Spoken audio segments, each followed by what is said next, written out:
Our next guest, Alero Ayida Otobo, is the CEO of the School of Politics, Policy and Governance, an unconventional school of the research-anchored Fix Politics initiative designed to transform politics in Nigeria and the rest of Africa by building a massive base and pipeline of a new value-based and disruptive thinking political class with the right knowledge and skills to solve complex problems of development.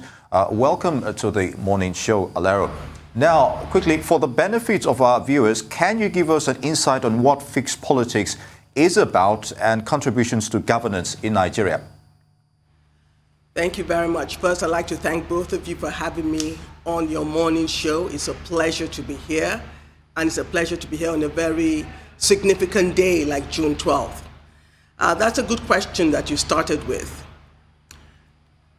The backstory to the School of Politics, Policy and Governance is research work that was done by Dr. Obiasekwesili, who after her stint running for office as president realized that we had some very fundamental issues with the way our political systems operate. So she took time out, spent 6 months researching, and what came out was something that resonated with me and others that have decided to join Fixed Politics. Why? And I'll tell you why. I've worked in the education sector, I've worked in the health sector, I've worked with different ministers, and I found out that every time you try to solve a problem, you take 4 steps forward and 5 steps backwards. And so we have a situation where we are not moving at the pace that we need to move at. And it dawned on many of us that the issue may not be the sectors, but the problem may actually be politics.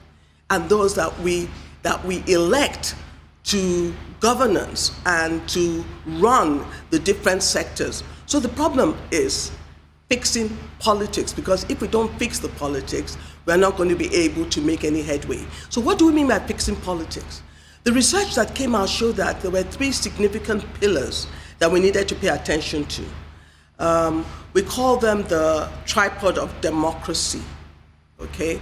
The first one is that we have a disengaged electorate, an electorate on the day of elections, middle-class electorate that decides that, you know what, this is a public holiday, I'm staying at home.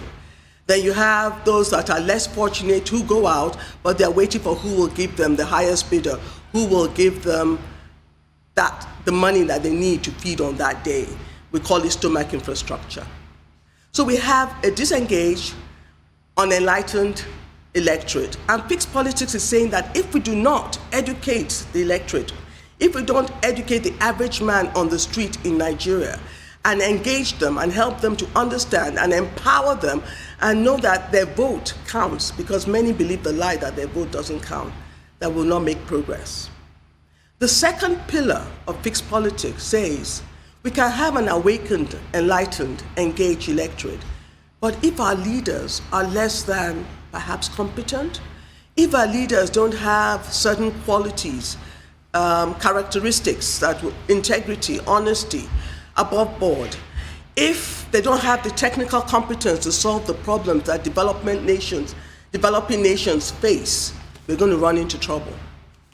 And so the second pillar is looking at how do we raise a new generation of politicians?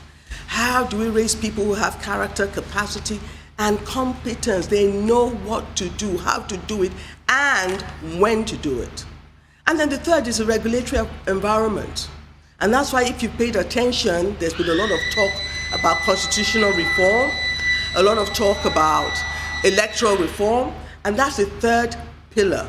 So if we don't fix our citizens, if we don't fix our leaders, and if we don't fix the regulatory environment, we may find ourselves in this position where I'm talking to you 22, 23 years after June 12th, and we're still trying to find our way in Nigeria.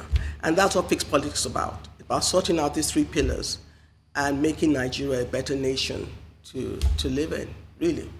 Thank you. Thank you very much, Alero. I hope we'll fix Nigerian politics someday. I would have loved to ask you, where should we start from? particularly today being Democracy Day.